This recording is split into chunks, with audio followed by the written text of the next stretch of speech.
dated back to 1869, when the 15th Amendment granted the right for black men to vote, and later in 1920, granting the right for women to vote in the United States of America, has grown tremendously. The African American community would have never even begun to think that the world could ever have a black president. For more than 60 years, when blacks couldn't sit at the same tables as whites or use the same restroom, they fought, died, hoped, and prayed that one day we would all be treated as equals.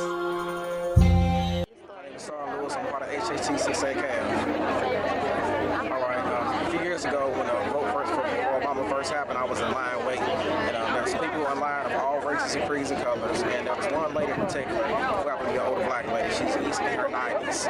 She had never voted before, and she said that voting for Obama for her was, a dream Martin Luther King to come true, because it was a combination of white and black, what he'd always wanted to see happen to begin with. It was a very historic moment for everybody, and I was amazed by it when I looked in the line. Everybody that was voting was voting for Obama. Not one race of other creed color out there was voting for anybody else but him. There might have been one or two guys voting for the other guy, but he didn't have a chance anyway. Everybody in that line was voting for Obama. And we're going to be here today to see this, and hopefully it's something that we can remember for the rest of our lives. Members of the Special Operations Forces community, while the American people may never know the full extent of your service, they will surely speak of how you kept our country safe and strong, and how you delivered justice to our enemies. So history will remember what you did, and so will we. We will remember the profound sacrifices that you've made in these wars.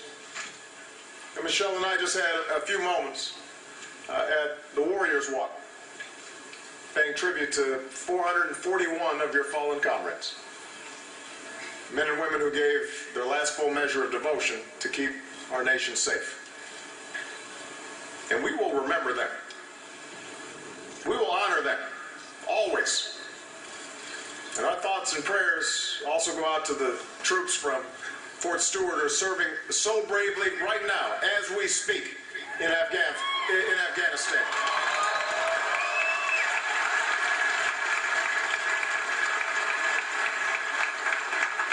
And I know many of you will be deploying there too, so you know you're going to be in our thoughts and prayers. Your generation, the 9/11 generation, has written one of the greatest chapters of military service that America has ever seen. But I know that for many of you, a new chapter is unfolding. The war in Iraq is over. The transition in Afghanistan is underway. Many of our troops are coming home, back to civilian life. And as you return, I know that you're looking for new jobs and new opportunities and new ways to serve this great country of ours. And 3 years ago, I made your generation a promise. I said that when your tour comes to an end, when you see our flag, when you touch down on our soil, you'll be coming home to an America that will forever fight for you, just as you fought for us. For me as president, it's been a top priority. It's something I worked on as a senator, when I served on the Veterans Affairs Committee. It's something I continue to this day.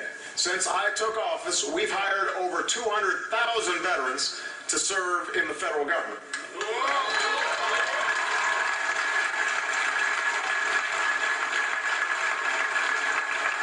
We've made it easier for veterans to access all sorts of employment services. You just heard how Michelle and Jill have worked with businesses to secure tens of thousands of jobs for veterans and their families. And with support from Democrats and Republicans, we've put in place new tax credits for companies that hire veterans. We want every veteran who wants a job to get a job. That's the goal.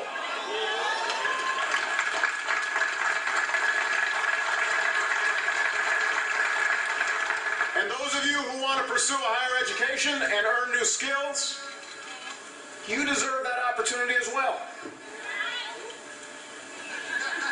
Like General Abrams' dad, my grandfather, the man who helped raise me, served in Patton's Army.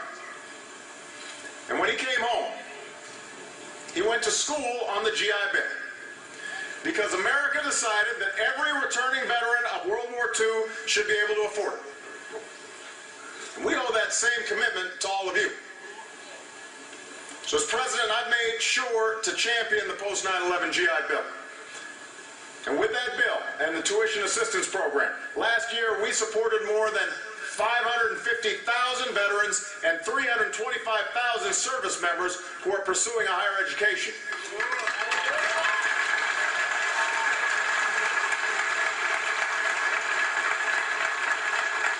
Because higher education is the clearest path to the middle class. Now that's progress, but we've got more to do. We can't be satisfied with what we've already done. We've got more to do. We've got to make sure you've got every tool you need to make an informed decision when it comes to picking a school. And that's why Michelle and I are here today. Right now, it's not that easy. I've heard the stories. Some of you guys can relate. You may have experienced it yourselves. You go online to try and find the best school for military members or your spouses or other family members. You end up on a website that looks official. They ask you for your email, they ask you for your phone number, they promise to link you up with a program.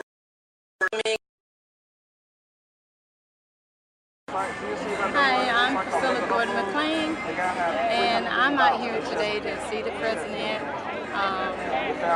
This is a very historical moment for me, and I'm trying to enjoy seeing the president. This is my first time, so I am really enjoying it for now, and hopefully we will be able to see him again in the next election. I'm Renee Camper, and I am a military spouse, 27 years. I live in Hinesville, Georgia, and I am so happy and pleased that President Obama and First Lady Obama were here at Fort Stewart. We are very proud of them. Hi, my name is Lois Holden, and I am a retired dependent from Fort Stewart. My husband served 24 years in the military, and I'm so happy to be here, to be a part of the history of the first black president, to be in the United States, and to see him so supported, him and his wife. I am just thrilled to be here, and this is my third time of getting a chance to shake hands with the president at this post. So this post is incredible, and they bring all the people here to support us. Absolutely, and this is my first presidential handshaking event, and I also want to say, as a proud graduate of Savannah State University, class of 2011, it is very important to me, the executive order that President Obama signed. It will do tremendous things for soldiers here at Fort Stewart and everywhere. My name is Angela Young. I'm from Savannah, Georgia, and I was so happy to see President Obama today. My husband and I actually worked on his campaign in Savannah and also in Florida, so I was ecstatic to see him today. My husband benefited from the GI Bill. He has a PhD in history. He's taught for over 40 years and is retiring this year. If it had not been for the GI Bill, he wouldn't have had that benefit. He wouldn't have had the advantage of having that financial assistance to get his undergraduate, graduate, and his PhD. So we're thankful that he was here today and that he's not forgotten our soldiers and what they will need to prepare themselves when they leave the military.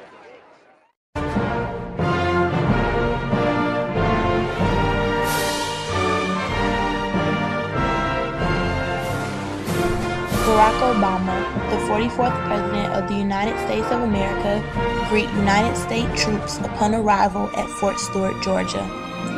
President Barack Obama and First Lady Michelle Obama speak to the soldiers about informed decisions on education and how to protect them from deceptive targeting by education institutions. President Obama's mission was the signing of the executive order to help United States service members and their families with educational decisions.